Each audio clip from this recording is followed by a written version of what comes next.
Quantos receberam já algo da parte do Senhor? Glória a Deus, glória a Deus. Espírito de Deus fala conosco de maneira tão forte, né? A Bíblia diz: aquele que tem ouvidos, ouça, abra para ouvir aquilo que Deus tem falado conosco. E Ele te ama, Ele quer o melhor para a sua vida, para a sua casa, para a sua família. Eu louvo ao Senhor pela vida dos meus filhos, pela vida da minha esposa. Mais uma vez também quero agradecer e louvar o Senhor por cada mulher dessa igreja, né, que tem levantado um ministério tão forte, tão precioso. O congresso ontem foi lindo, teve muitos atributos, mas com certeza foi o congresso mais perfumado e cheiroso da embaixada. Muito elegante todas as mulheres. Gente, eu queria compartilhar alguns minutos com vocês uma palavra de um dos eventos mais tristes, no meu ponto de vista, que a Bíblia relata. Abra sua Bíblia, se você a tem aí, no livro de Êxodo, capítulo de número 32. Nós vamos ler aqui do versículo 1. Vamos ler vários versículos, então vai acompanhando aí com seus olhos. Diz assim, Êxodo 32, versículo 1: vendo o povo que Moisés tardava em descer do monte, acercaram-se de Arão e lhes disse: levanta-te e faze-nos deuses, para que vão adiante de nós. Quanto a este Moisés, este homem que nos tirou da terra do Egito, nós não sabemos o que sucedeu com ele. Disse-lhe Arão: tirai os pendentes de ouro que estão nas suas orelhas, nas orelhas das vossas mulheres e de vossos filhos e de vossas filhas, e trazei-mo. Então todo o povo tirou os pendentes de ouro que estavam nas suas orelhas e trouxeram a Arão. E ele os tomou das suas mãos e com um buril deu forma ao ouro e dele fez um bezerro de fundição. Então eles disseram: são estes, ó Israel, os teus deuses, e são estes, ó Israel, os teus deuses que te tiraram da terra do Egito. Arão, vendo isso, edificou um altar diante do bezerro e, apregoando, disse: amanhã será festa ao Senhor. No dia seguinte madrugaram e ofereceram ofertas, trouxeram holocaustos. Depois o povo assentou-se para comer e beber e levantou-se para folgar. Então disse o Senhor a Moisés: vai, desce, porque o teu povo que fizeste subir do Egito se corrompeu. Depressa se desviou do caminho que eu lhes ordenei, e fizeram para si um bezerro de fundição. Perante eles estão se inclinando e oferecendo sacrifícios. E disseram: são estes, ó Israel, os teus deuses que te tiraram da terra do Egito. Disse mais o Senhor a Moisés: tendo visto a este povo, que é povo de dura cerviz, agora pois deixa-me, para que o meu furor se acenda contra eles e os consuma, então farei de ti uma grande nação. Porém Moisés suplicou ao Senhor seu Deus e disse: Senhor, por que acendeste o teu furor contra o teu povo, que tiraste da terra do Egito com grande força e com forte mão? Por que hão de dizer os egípcios: para o mal os tirou, para matá-los nos montes, para destruí-los da face da terra? Torna-te da ira do teu furor e arrepende-te deste mal contra o teu povo. Lembra-te de Abrão, de Isaque, Israel, os teus servos, os quais por ti mesmo juraste. Lembra que disseste: multiplicarei os vossos descendentes como as estrelas dos céus, e também darei toda essa terra que tenho dito, para que possuam por herança eternamente. Versículo 14. Então o Senhor se arrependeu do mal que dissera que havia fazer ao seu povo, e voltou-se Moisés e desceu do monte, com 2 estátuas de testemunhos na mão, tábuas escritas ambos os lados, de um e de outro lado estavam escritas, e aquelas tábuas eram como obra de Deus, e também a escritura também foi esculpida nas tábuas. Ora, ouvindo Josué a voz do povo que jubilava, disse a Moisés: alarido de guerra há no arraial. Respondeu Moisés: não é alarido dos vitoriosos, nem alarido dos vencidos, mas é a voz dos que cantam que eu ouço. Não é alarido dos vitoriosos, nem alarido dos vencidos, mas é a voz dos que cantam que eu ouço. Chegando ele ao arraial, vendo o bezerro e as danças, acendeu-se-lhe a ira, arremessou das suas mãos as tábuas e as quebrou. Então tomou o bezerro que lhes tinham feito e o queimou no fogo, moendo até que se tornou pó. Aspergiu sobre a água e deu de beber aos filhos de Israel. E perguntou Moisés a Arão: que te fez este povo, que sobre ele trouxeste tamanho pecado? Respondeu Arão: não se acenda a ira do meu Senhor. Tu sabes que esse povo é propenso para o mal. E disseram-me: faze-nos deuses que vão adiante de nós. Nós não sabemos o que sucedeu com este Moisés, esse homem que tirou da terra do Egito. Então eu lhes disse: quem tem ouro, arranque-o, dei-me-o. E eu lancei no fogo, e saiu esse bezerro. Vendo Moisés que o povo estava desenfreado, e Arão havia deixado a solta para a vergonha entre os seus inimigos, pôs-se em pé à entrada do arraial e disse: quem é do Senhor, vem a mim. E se juntaram todos os filhos de Levi. Até aí.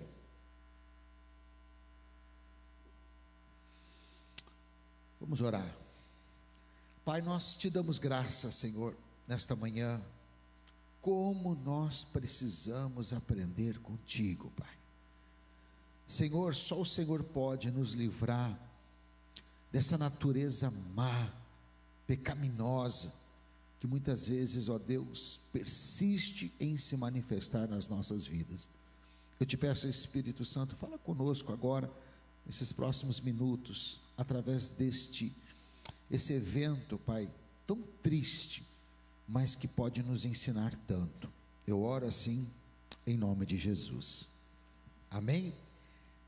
Gente, eu acho que esse foi um dos eventos mais tristes, no meu ponto de vista, do povo de Deus, de Israel. Um evento que nós podemos titular ele como um evento de traição. Podemos titular esse evento como um evento de quando a pessoa ela não é grata, como é ingratidão, né? Podemos de rebeldia, de falta de consideração, de falta de temor. A gente pode colocar esse evento de tantas maneiras, porque há muitas passagens bíblicas de reis que erraram e que se afastaram de Deus, levaram o povo a pecar. Há passagens bíblicas também onde Deus manifesta a sua ira, traz, vai ali e traz conserto ao povo. Mas talvez esse evento ele é tão chocante para quando a gente olha o que eles fizeram, seja exatamente porque eles estavam em uma caminhada de extrema vitória. Deus tinha acabado de tirar eles de 400 anos de escravidão. O Senhor tinha restaurado a sorte de toda uma nação, tinha tirado eles da condição de escravos, sem nenhuma pátria, sem nenhum povo, sem identidade, e agora tinha dado a eles uma identidade de nação, tinha dado a eles prosperidade financeira.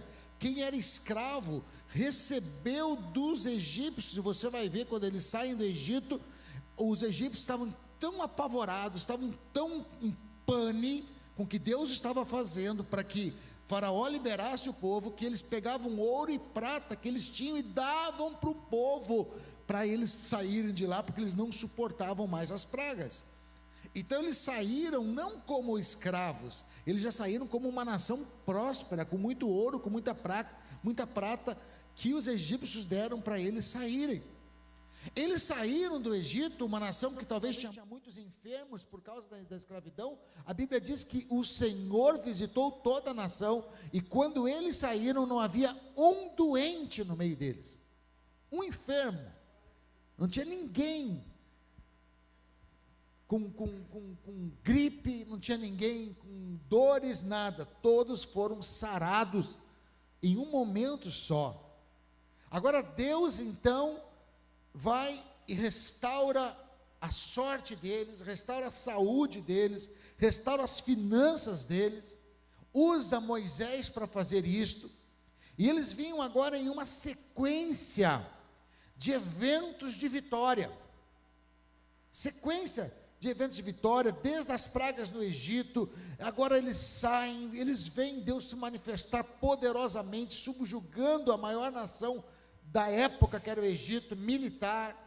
Agora eles vão, como disse a pastora Adriane, no Mar Vermelho. Eles olham com os olhos Deus abrir o Mar Vermelho, eles passarem ali, vendo maravilhas, e agora fechando o mar e destruindo o exército egípcio. Eles começam a ver Deus tirar a água da rocha, eles começam a ver o Senhor mandar pão do céu, eles começam a ver milagres todos os dias na sua vida. Sabe aquela fase? A fase é boa? Sabe quando a fase é boa? Que você, um jogador de futebol, o cara chuta do lado que está virado e entra no gol. Aquela fase é boa, tudo que você faz dá certo, tudo parece que os ventos estão soprando a favor. Deus decidiu mudar a minha história, tudo que eu coloco a mão prospera, onde eu coloco os pés as coisas acontecem.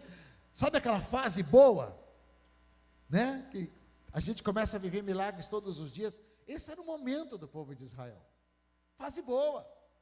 Eles estavam caminhando, Deus sustentando em direção à terra prometida. E talvez agrava mais esse acontecimento exatamente em um momento de fase boa. A primeira coisa que eu queria destacar desse versículo é que os momentos que nós mais precisamos atentar com a nossa natureza caída, a nossa natureza pecaminosa, os momentos que nós mais devemos prestar atenção e ficar vigilantes, como a Bíblia diz que aquele que está de pé, cuide para que não caia, são exatamente nos momentos de fase boa. Porque a maioria das pessoas que caem na fé, a maioria das pessoas que se afastam de Deus, a maioria das pessoas que muitas vezes abrem precedentes na sua vida, elas não fazem isso quando estão passando por luta. Elas fazem isso quando a fase é boa. Elas fazem isso quando o dinheiro começa a entrar de todos os lados. Elas fazem isso quando tudo que ela faz dá certo, quando parece que ela está agora, como se diz lá no sul, por cima da carne seca. Quando ela está bem. Quando ela tem aquele sentimento que ela já não precisa de ninguém e nem de nada. É neste momento que nós devemos mais vigiar. Eu nunca vi alguém desviar da presença de Deus quando está passando uma necessidade. Pelo contrário, eles não faltam uma corrente de oração. É a hora que jejua, é a hora que ora, é a hora que busca, é a hora que clama, é a hora que a gente vira mais crente. Quando a gente tem uma necessidade, quando a gente está passando por um momento difícil, quando a gente está no deserto. Mas quando as coisas começam a virar, quando as pessoas começam a prosperar financeiramente, quando as coisas começam a dar tudo certo, aí, essa semana acho que eu não vou na igreja, semana vamos fazer um passeio para tal lugar, vamos descansar. É a hora que a pessoa começa a se afastar daquele que tem o abençoado. Está entendendo o que eu estou falando? Então esse evento acontece exatamente num momento como esse, depois de uma série de milagres, de vitórias. E eu quero dizer algo para você: qualquer um de nós temos que cuidar com as vitórias. Elas são boas, elas devem ser celebradas, mas elas podem nos deixar enganados, frágeis, desatentos com aquilo que pode nos derrubar. E esse bezerro de ouro, então, acontece em um momento como esse. Moisés, o libertador, o homem que falava face a face com Deus, sobe ao monte, diz para o pessoal: segura um pouquinho aqui. Ele já tinha ido, já tinha trazido a direção, ele sobe novamente ao monte. E Josué, que era seu discípulo, seu admirador, não era seu irmão como Arão, mas Josué cria. Josué não, toda vez que Moisés subia ao monte, Josué não ficava junto no arraial, ele ia com Moisés até o pé do monte, fazia uma cabaninha lá e ficava lá embaixo. Enquanto Moisés não descia, ele ficava lá embaixo esperando Moisés descer, porque ele tinha uma aliança com Moisés. E isso aconteceu. E agora então demora-se uma semana, ele não desce, demora 2 semanas, e já tem mais de um mês que ele está lá em cima, e ele não desce. E de repente o povo começa a ficar impaciente, como diz o texto aqui, e eles começam a pressionar Arão, dizendo, e olha que me chamou a atenção quando eu li esse texto novamente, que diz assim, olha como eles se referem a Moisés. Vendo o povo que tardava a descer do monte, se acercaram a Arão e lhe disse, levanta-te e faze deuses que vão diante de nós. Quanto a este Moisés, esse homem que nos tirou da terra do Egito, não sabemos o que passou com ele. Agora é este Moisés. Antes era o meu profeta, antes era o meu pastor, antes era o meu líder. Agora é este que se diz pastor, este. Então, quando nós já começamos a estar com o coração corrompido, a primeira coisa que acontece, nós passamos a desprezar os líderes que Deus coloca sobre a nossa vida. Toda vez que você, e o que é desprezar? É baixar o preço. A palavra desprezar é dar menos valor. Desprezar um casamento é dar menos valor a um casamento. Desprezar um emprego é dar menos valor a um emprego. Desprezar um amigo é dar menos valor, é baixar o valor, o preço, o valor do amigo.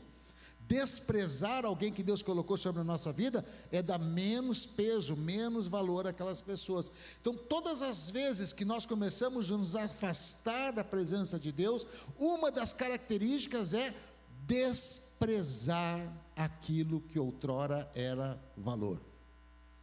Desprezar o estar no culto, desprezar o estar envolvido na igreja. Nossa, antes eu era, agora vou quando dá. Hoje eu vou passear de barco, amanhã eu vou a tal lugar, amanhã já não é mais valor como foi um tempo. Estão entendendo aqui? A palavra do meu pastor já não tem mais o peso que tinha outrora. A gente passa a desprezar. Não é bem assim. Então me chama a atenção o espírito que já havia nesse povo.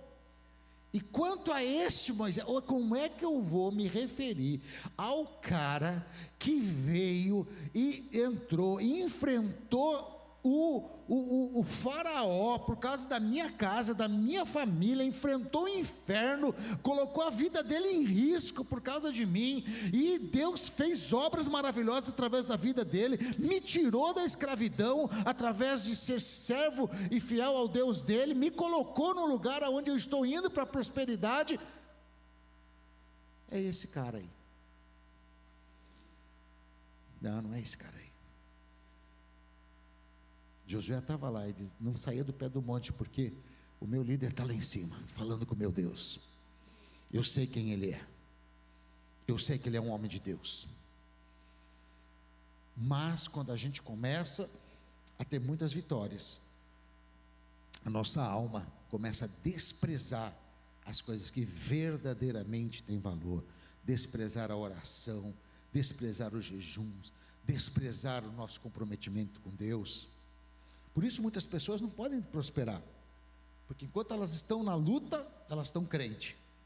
Quando elas estão na vitória, quando as coisas começam a acontecer, então chegam até Moisés e pressionam Arão, e pressionam Arão. Precisamos de um Deus, faz alguma coisa.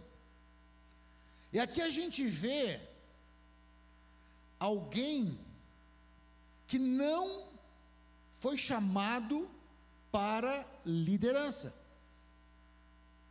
Aqui a gente vê alguém que não suporta pressão.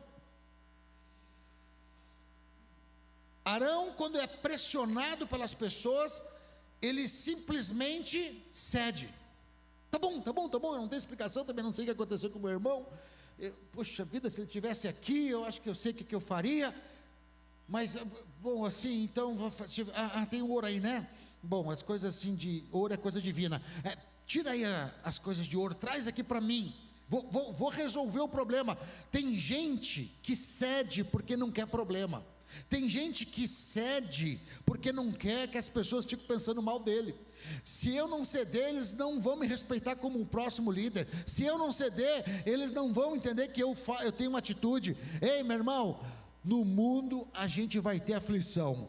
E eu queria até parafrasear: no mundo tereis pressões, mas tem de bom ânimo. Jesus suportou as pressões, não cedeu às pressões. Se nós queremos ser cristãos, nós temos que já nos acostumar com as pressões, porque o mundo vai nos pressionar para fazer o negócio errado, pressionar para ter um relacionamento errado, pressionar para ter uma atitude errada. Mas se nós queremos vencer, nós não podemos caminhar como Arão, que não suportou pressões de pessoas que estavam com a alma completamente enraizada no antigo. Eles tinham saído do Egito, mas o Egito não tinha saído deles. Eles queriam deuses como no Egito tinha. Eles queriam, mesmo tendo seu Deus, eles queriam voltar. Eles tinham saudade de algumas coisas que eles faziam quando eles não estavam na presença de Deus. E a gente tem que cuidar, porque a nossa natureza, e aí eu me coloco junto com cada um de vocês, porque eu também sou homem. Nós temos que cuidar, porque às vezes o diabo quer nos seduzir e dizer: olha, aquela época que você fazia isso, fazia aquilo, que você podia fazer, era bom aquilo. E a gente esquece que é muito melhor hoje que somos livres em não fazer. E eles começaram a lembrar de uma época passada. E Arão então pega aquele ouro, e o texto bíblico diz que ele faz uma escultura com um maquinário de esculpir ouro, buril, acho que ele bota o nome ali, no formato de um bezerro de ouro. E se não bastasse ele fazer isso, ele constrói um altar na frente do bezerro, e diz: agora nós vamos sacrificar a esse bezerro, agora nós vamos adorar esse bezerro, porque eles são os deuses que vão nos conduzir e que nos tirou do Egito. Agora olha a mistura que ele faz. Ele diz que o bezerro são os deuses, e aí ele faz o altar, e no outro dia ele diz: e amanhã nós faremos uma festa ao Senhor. E o Senhor que está aqui na Bíblia, todas as vezes que você vê Senhor com S maiúsculo, é que o texto está se relacionando ao nosso Deus. Estão comigo aqui?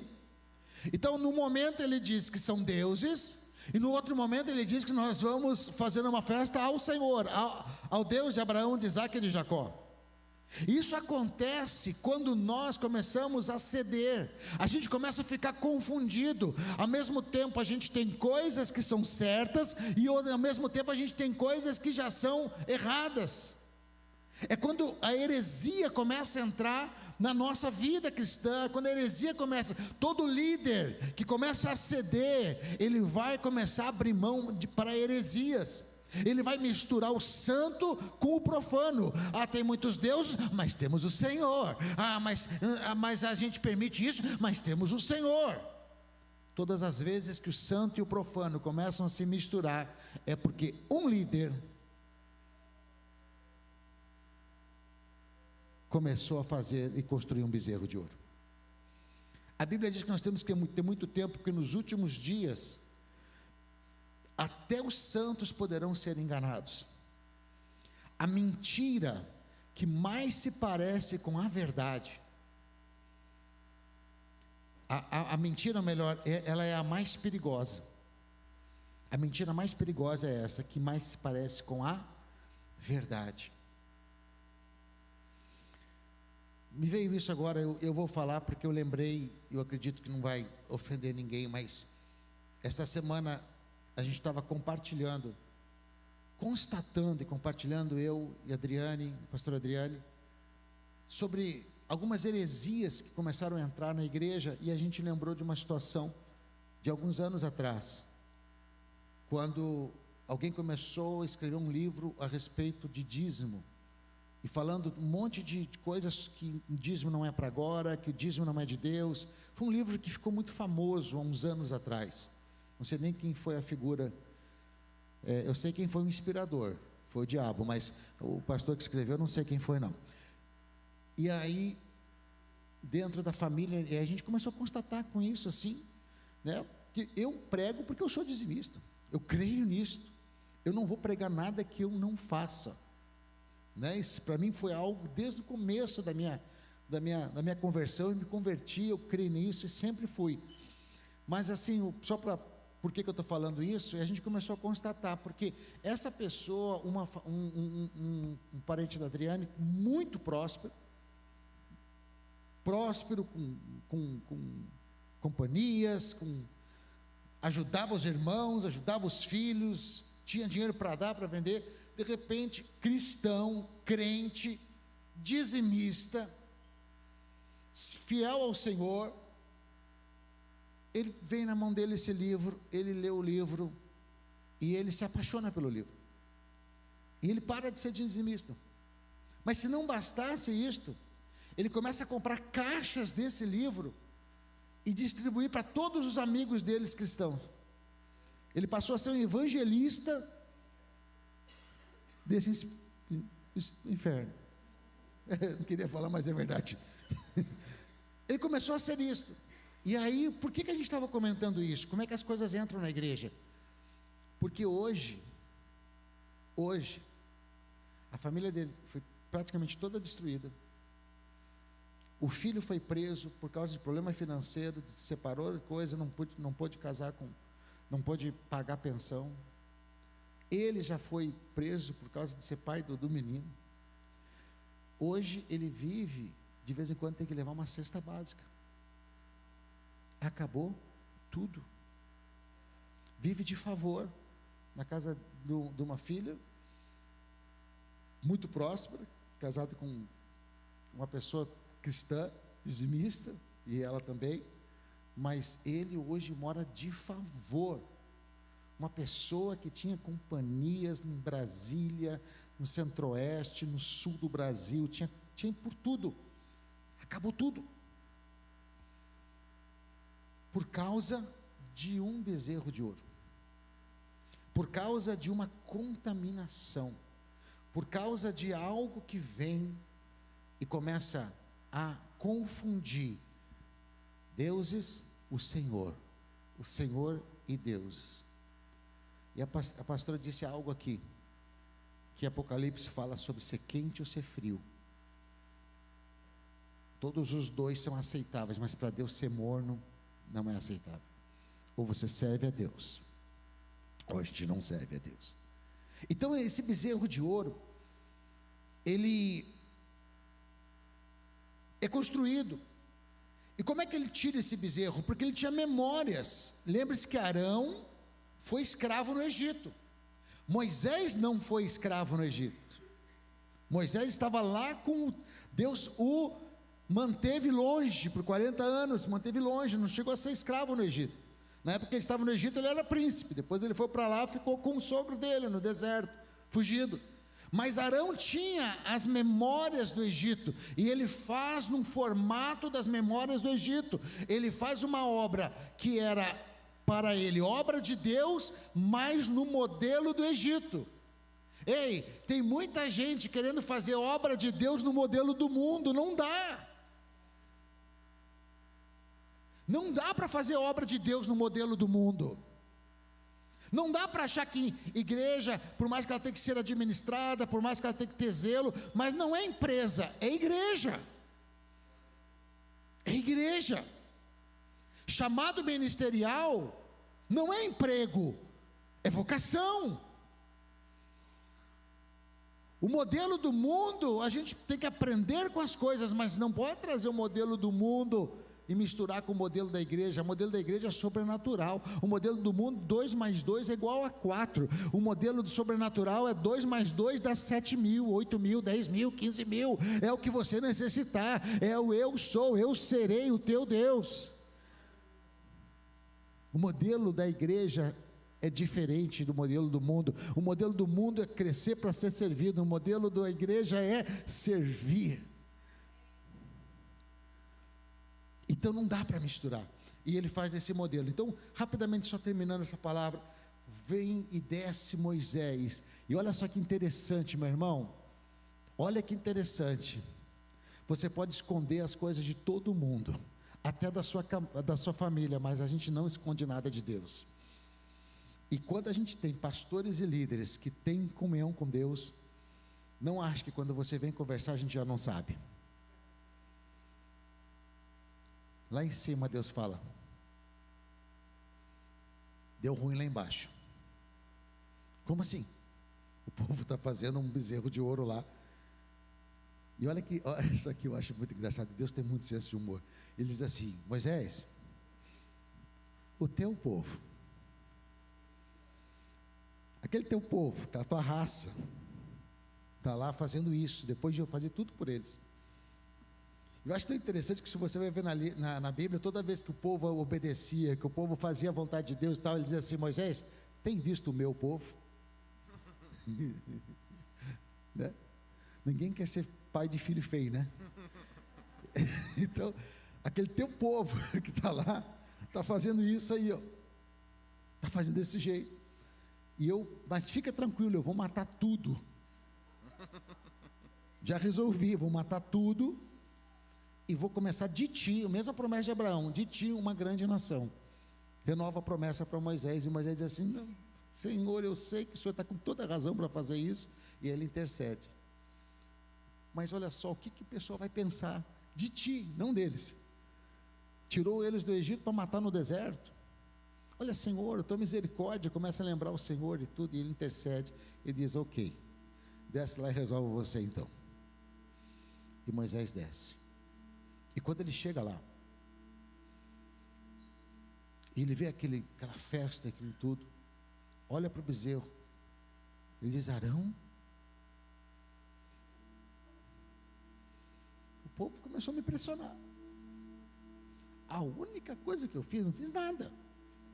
A única coisa que eu fiz, eu peguei o ouro, joguei no fogo. Olha o que saiu.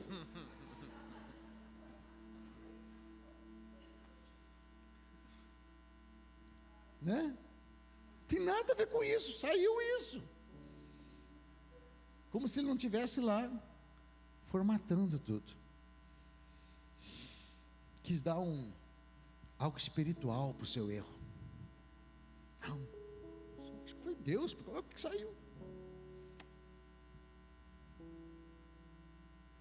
O que tem sido o bezerro de ouro para nós aqui? Isso nos mostra que a nossa natureza, a gente não pode brincar com ela. Como nós muitas vezes vamos construindo bezerros de ouro, simplesmente porque Deus está demorando para fazer algo que a gente acha que Ele já deveria ter feito, simplesmente porque Ele ainda não nos respondeu, Ele está lá em cima. Fazer um bezerro de ouro é, de novo, resolver as coisas da maneira que nós resolvíamos antes de ter o Senhor. Fazer um bezerro de ouro é muitas vezes não levar desaforo para casa, é resolver no nosso braço, na nossa força, que nós fazíamos antes de conhecer o Senhor. Fazer um bezerro de ouro é sentir saudade das coisas antigas, que já não fazem mais parte da nossa vida. Deus quer nos dar coisas novas. Você veio para os Estados Unidos para uma vida nova, eu acredito nisso, para começar de novo, para vencer nesse país. Não traga o bezerro de ouro do Brasil para cá. Não faça as práticas que não deram certos lá, não repita ela aqui. Comece uma vida nova, comece hábitos novos. Peça para Deus te dar pensamentos novos. Ele está te botando numa terra que você não conhece, mas é uma terra da promessa para você. Dependa dele. Não seja manipulado pelas pressões. Não misture o santo com o profano, porque isso é a coisa mais terrível que tem. São pessoas que se transformam em pessoas religiosas, que tem muito para falar da palavra, mas não tem testemunho de vida, de santidade. No meio da caminhada, tentações para construir bezerros de ouro virão, para mim e para você. Moisés desce e diz assim: quem é do Senhor, passa para cá. Quem não é, quem é do bezerro, fica para lá. E aí você vai ver que acontece algo terrível. A Bíblia tem algumas coisas terríveis. Ele diz agora: quem é do Senhor, pega a espada e acaba com aqueles lá. E mais de 3.000 homens morreram naquele dia. De tempo em tempo nós temos que dizer: Senhor, quero separar aqueles que servem ao Senhor. O que não serve, o que é bezerro de ouro, eu quero matar agora. Eu quero botar na cruz agora. Leva toda a natureza que adora o bezerro de ouro, que ela morra e que o Senhor viva em mim. Quero que você fique em pé nesse momento.